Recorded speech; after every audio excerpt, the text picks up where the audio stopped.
Assalamualaikum warahmatullahi wabarakatuh. Alhamdulillah, pada kesempatan kali ini saya akan menjelaskan pertemuan kita yang pertama, yaitu tentang iman kepada hari akhir.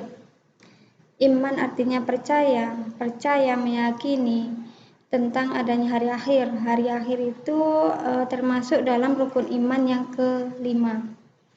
Iman berarti percaya tentang hari akhir. Kita sebagai manusia sudah tahu apakah nanti kita akan hidup terus-menerus? Pasti tidak. Manusia pasti bisa merasakan tahapan-tahapannya, yaitu tahapan di mana awalnya menjadi bayi, terus menjadi anak, remaja, dewasa, dan akhirnya akan mati.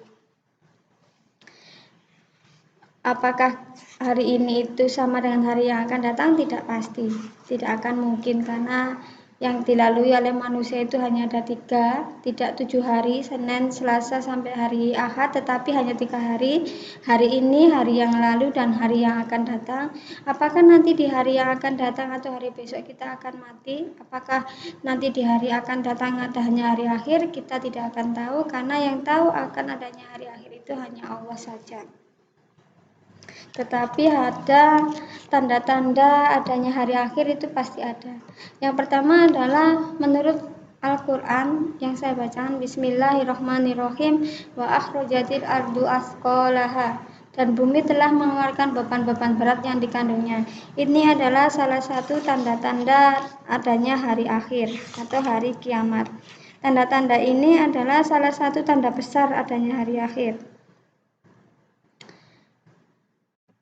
Yang kedua adalah sesungguhnya hari keputusan kiamat itu waktu telah ditetapkan oleh Allah, tetapi kita tidak tahu kapan terjadinya hari akhir. Nabi Muhammad saja, Rasulullah, tidak mengetahui kapan terjadinya hari akhir, tetapi ada tanda-tanda terjadinya hari akhir. Yang pertama adalah ada tanda-tanda kecil yang sudah kita rasakan saat ini adalah meluasnya perbuatan maksiat seperti penzinahan. Ada jumlah wanita lebih banyak dibanding dengan pria. Ilmu agama tidak penting lagi, itu tanda-tanda kecilnya. Itu yang paling kecil. Yang paling besar apa? Ada tanda-tanda besar, yaitu matinya matahari terbit dari arah barat, ada keluarnya Dajjal, dan yang ketiga ada keluar hewan yang aneh di dalam bumi. Itu adalah tanda-tanda hari kiamat. Ada yang tanda-tanda kecil, ada tanda yang besar. Ini yang saya jelaskan di wa akhrajatil ardu asqalaha, itu berarti tanda-tanda besar. Bagaimana dengan orang yang berpendapat tentang hari akhir? Itu ada 3 golongan yang berpendapat tentang hari akhir. Yang pertama adalah golongan ateis, yaitu golongan yang tidak mempercayai adanya hari akhir. Mereka tidak mempercayai hari akhir. Pada waktu itu kalau dia sudah meninggal, sudah mati, ya sudah, tidak ada balasan lagi. Yang kedua adalah golongan agama arti, yaitu golongan yang mempercayai adanya reinkarnasi. Dia tidak percaya hari akhir, tapi dia mempercayai reinkarnasi, yaitu nanti ada penjelmaan atau akan hidup kembali manusia yang sudah mati. Kalau di dunia awalnya dia berbuat baik, nanti akan hidup kembali dengan orang baik lagi. Kalau di dunia awalnya dia berbuat jahat, tidak baik, berarti nanti dia akan dihidupkan kembali, tetapi tidak seperti manusia, dia bisa menjadi seorang binatang. Itu adalah kepercayaan agama arti, dia mempercayai reinkarnasi.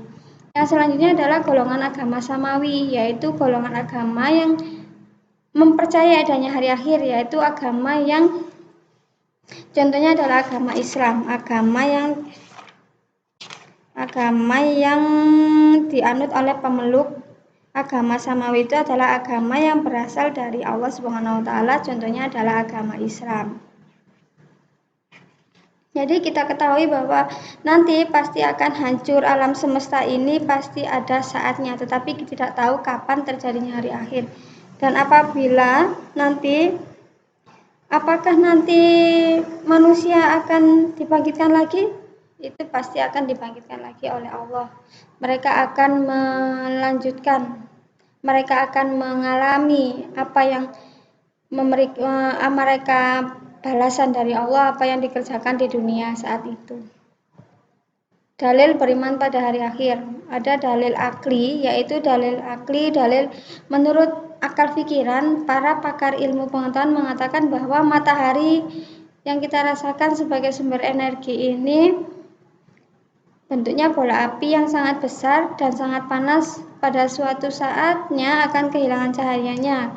Menurut pakar ilmu pengetahuan, nanti matahari itu setiap detik akan mengecil dan setiap detiknya akan kehilangan beratnya sekitar 4 juta ton. Dari penelitian ini bisa kita simpulkan bahwa nanti menurut para pakar ilmu pengetahuan, kiamat itu akan datang terjadi kurang lebih 15 miliar tahun lagi. Itu menurut pakar ilmu pengetahuan, orang yang melakukan penelitian. Ada dalil nakli. Dalil nakli itu dalil yang terdapat di dalam Al-Quran.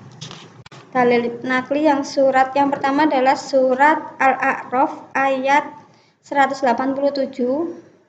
Ada Quran surat Al-An'am ayat 134 yang artinya, sesungguhnya apapun yang dijanjikan kepadamu pasti datang dan kamu tidak mampu menolaknya. Jadi apa yang sudah dijanjikan oleh Allah kita tidak bisa menolaknya. Allah akan membalas. Allah maha adil dengan umatnya. Apa yang dikerjakan di dunia pasti akan diberikan balasan di akhirat nanti. Nanti akan dipertanggungjawabkan, meskipun nanti Allah akan memberikan balasan yang memang benar-benar mereka adili, mereka diberikan keadilan oleh Allah. Ada Quran surat Al-Hajj ayat 7 yang berarti, dan sungguh hari kiamat itu pasti datang, tidak ada keraguan padanya, dan sungguh Allah akan membangkitkan siapapun yang ada di dalam kubur. Jadi nanti setelah alam manusia mati, di alam kubur, mereka masuk di alam barzah. Di dalam alam barzah nanti di Quran surat Al-Hajj dijelaskan bahwa nanti di alam kubur mereka akan dibangkitkan, namanya yaumul sya'ah, akan dibangkitkan oleh Allah. Setelah dibangkitkan mereka akan digiring ke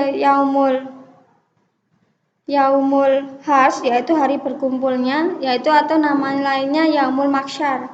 Yaumul Mahsyar itu hari berkumpulnya seluruh manusia. Bagaimana bentuknya seperti sekarang ini, apakah mereka memakai baju dan lain sebagainya, itu tidak dijelaskan di dalam Al-Quran, tapi hanya dijelaskan hari berkumpul. Jadi dikumpulkan sesuai dengan amalannya. Ada yang menjelaskan bahwa nanti mulutnya keluar darah dan nanah, itu sesuai dengan amalannya di dunia. Ada Quran surat Thaha ayat 15. Di sini setelah saya menjelaskan, pasti saya juga ingin memberikan pertanyaan. Yang pertama adalah, coba kalian temukan makna yang terkandung dalam ayat-ayat di atas. Jadi ayat-ayat di atas yang ada Quran surat Al-A'raf, Al-An'am, ada surat Thaha, itu dijelaskan apa isi kandungan dari ayat-ayat di atas. Bisa dikirim melalui WhatsApp atau bisa email dan dikumpulkan paling lambat tanggal 29 Juli 2020. Terima kasih atas perhatiannya, mohon maaf. Kalau ada salah kata, saya akhiri. Wassalamualaikum warahmatullahi wabarakatuh.